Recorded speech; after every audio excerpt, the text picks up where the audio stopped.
Halo adik-adik. Halo teman. Selamat hari Minggu. Selamat beribadah. Hari ini kita masih beribadah di rumah masing-masing ya. Hari ini ibadah kita bersama Losarani dan ditemani oleh teman-teman kalian. Ada siapa? Adel. Siapa? Jan. Ya. Sebelum kita melanjutkan ibadah kita, mari kita berdoa. Bapa dalam surga, kami ucap syukur dan terima kasih untuk kasih penyertaan-Mu. Engkau masih memberikan kami tubuh yang sehat, sehingga kami boleh beribadah kepada Engkau, memuji dan memuliakan nama Engkau. Berkati ibadah ini ya Tuhan, dari awal pertengahan hingga akhirnya kami serahkan ke dalam tangan kuasa kasih-Mu. Terima kasih Tuhan, di dalam nama Putra-Mu yang tunggal Yesus Kristus. Haleluya. Amin. Nah adik-adik, meskipun kita ibadah di rumah, adik-adik tetap harus bersuka cita, memuji dan memuliakan nama Tuhan. Kita sebagai anak-anak Tuhan menjadi terang dimanapun kita berada. Terang di rumah, terang di sekolah, maupun terang dimanapun kita berada. Mari kita menyanyikan lagu pujian Aku Anak Terang.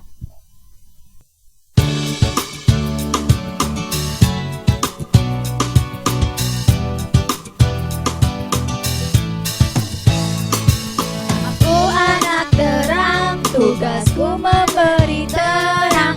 Aku anak terang, Yesus yang jadikanku. Aku anak terang, aku tak suka berdusta.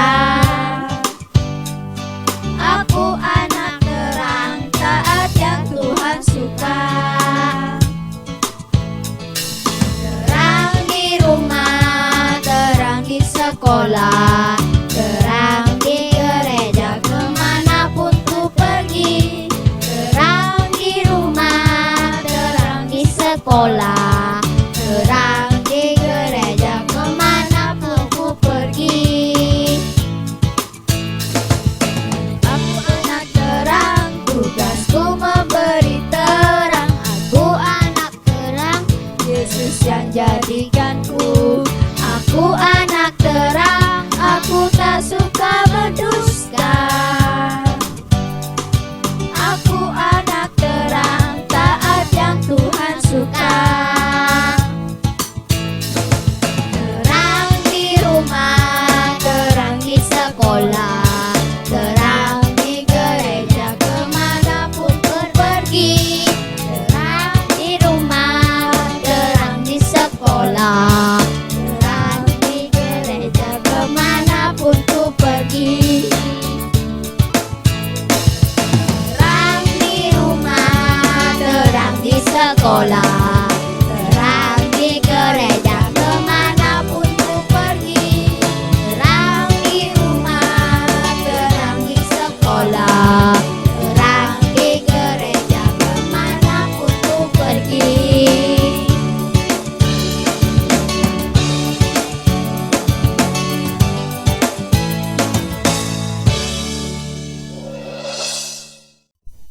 Adik-adik tadi sudah memuji nama Tuhan. Sekarang saatnya kita akan mendengarkan firman Tuhan, mempersiapkan hati kita untuk menerima firman Tuhan. Sebelumnya, adik-adik dapat memberikan persembahan sebagai ucapan syukur adik-adik kepada Tuhan dengan diiringi lagu Meskipun Jatuh. Mari kita memujinya.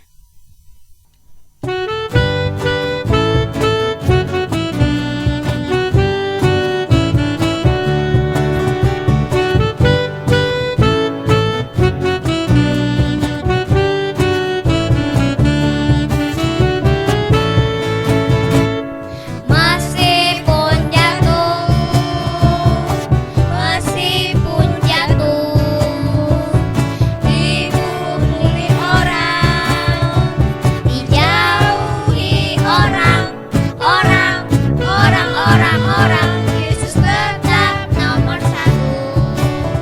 Kayu salib banggaku, kemana-mana pun aku pergi. Yesuslah hidupku.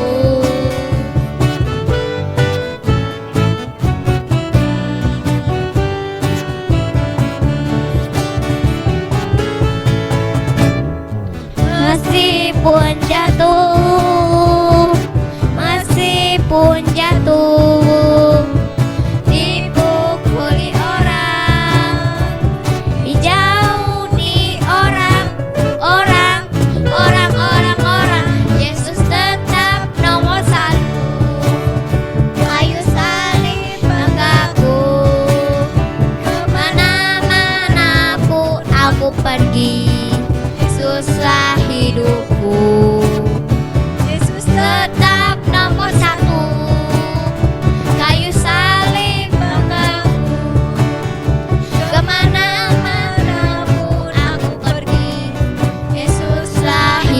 hidupku. Yesus tetap nomor satu, kayu salib banggaku. Kemana-mana pun aku pergi, kemana-mana pun aku pergi, kemana-mana pun aku pergi. Yesuslah hidupku, Yesuslah hidupku, Yesuslah hidupku.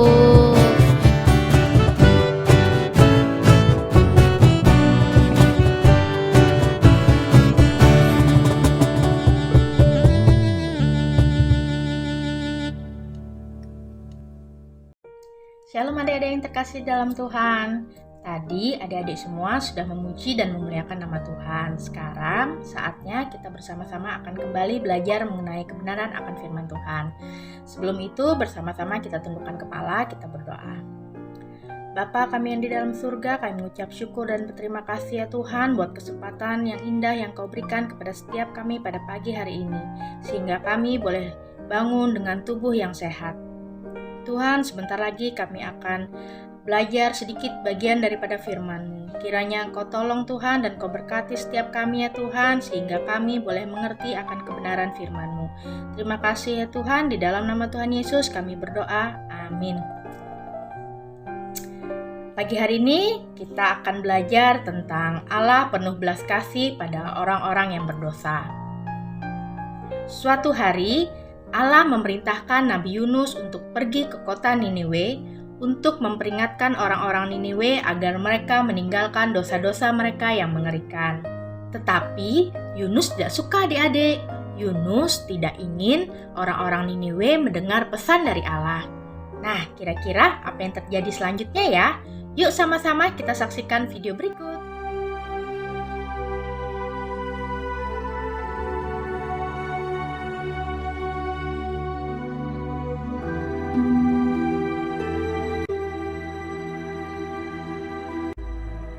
Datanglah firman Tuhan kepada Yunus demikian.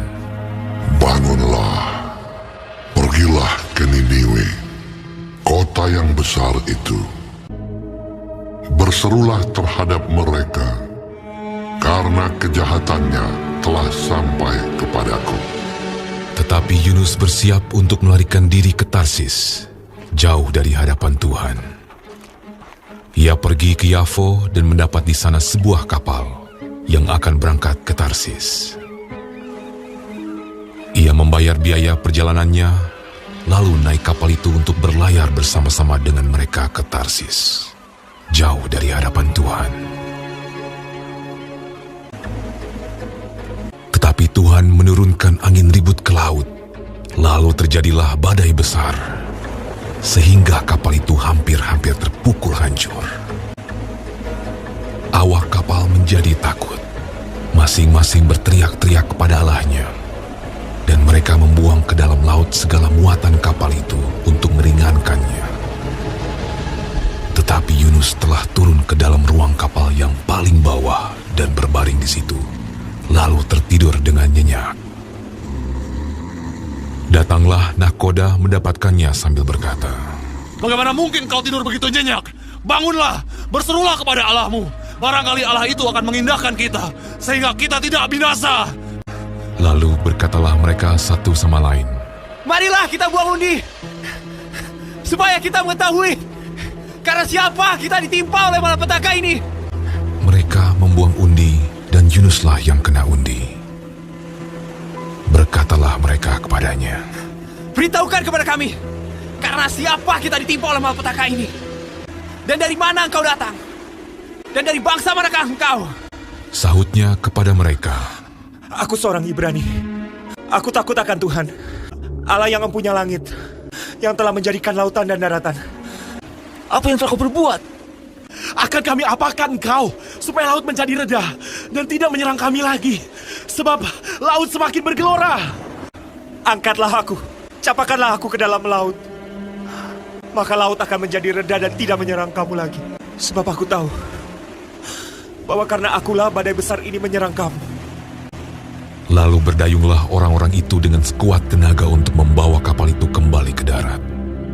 Tetapi mereka tidak sanggup, sebab laut semakin bergelora menyerang mereka. Lalu berserulah mereka kepada Tuhan, katanya, Ya Tuhan, janganlah kiranya Kau biarkan kami binasa karena nyawa orang ini.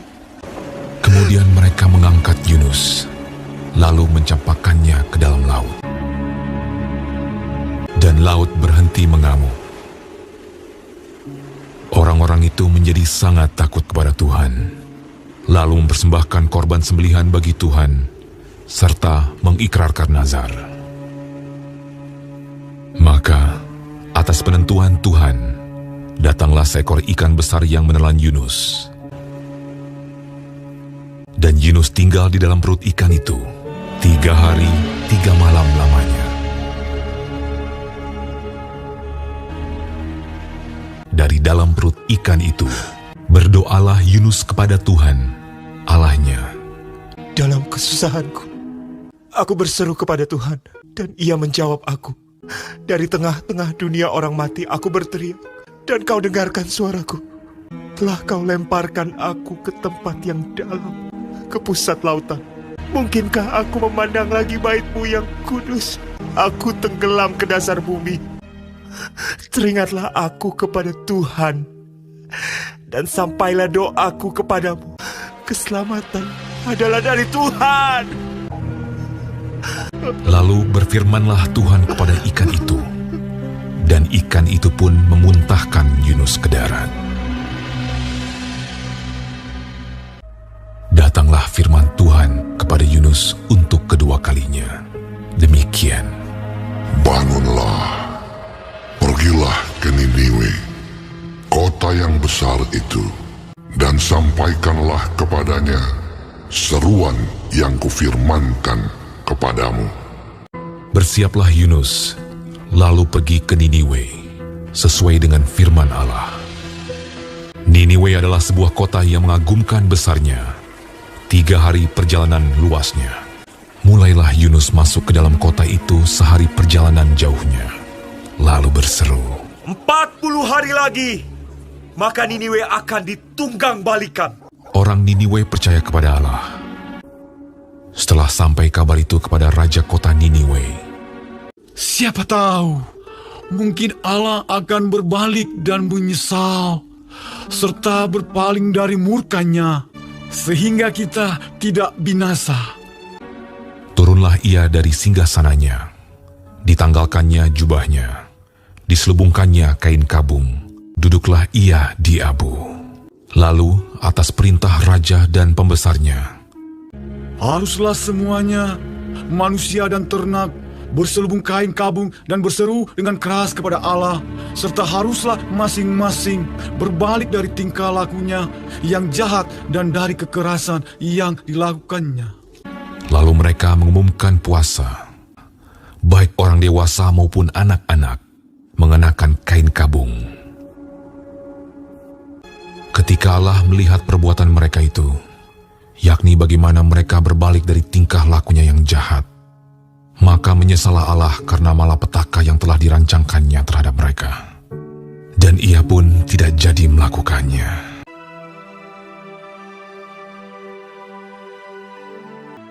Setelah adik-adik semua menonton video tadi, ada yang tahu mengapa Yunus tidak dapat melarikan diri dari Allah? Karena Allah sepenuhnya memegang kendali atas segala sesuatu, dan Allah ada di mana-mana setiap waktu, adik-adik. Artinya Allah berdaulat dan maha hadir. Ngapa ya ikan besar itu bisa datang tepat pada waktunya? Karena Allah yang membawanya ke sana. Selama berada di dalam perut ikan, Yunus belajar bahwa Allah memegang kendali, mengasihi dia, dan menyertai dia, dan bahwa dia harus mempercayai dan menaati Allah. Mengapa Allah mengampuni orang-orang Niniwe? Karena Allah penuh belas kasih kepada orang-orang yang sungguh-sungguh bertobat, yang berpaling dari jalan-jalan mereka yang jahat. Meskipun Yunus tidak menyukai orang-orang Niniwe, Yunus pada akhirnya mempercayai dan menaati Allah, adik-adik. Yunus menyampaikan berita peringatan kepada orang-orang Niniwe sehingga mereka semua pada akhirnya bertobat. Allah menunjukkan pada Yunus bahwa Dia telah memilih umat dari seluruh dunia untuk menjadi anak-anaknya. Mungkin adik-adik sekalian dapat memikirkan tentang orang-orang yang tidak adik-adik sukai. Apakah Allah ingin agar kalian semua berdoa untuknya dan bercerita tentang Yesus kepadanya? Untuk ayat hafalan kita pada minggu ini terambil dari kitab Yohanes 14 ayat ke-15.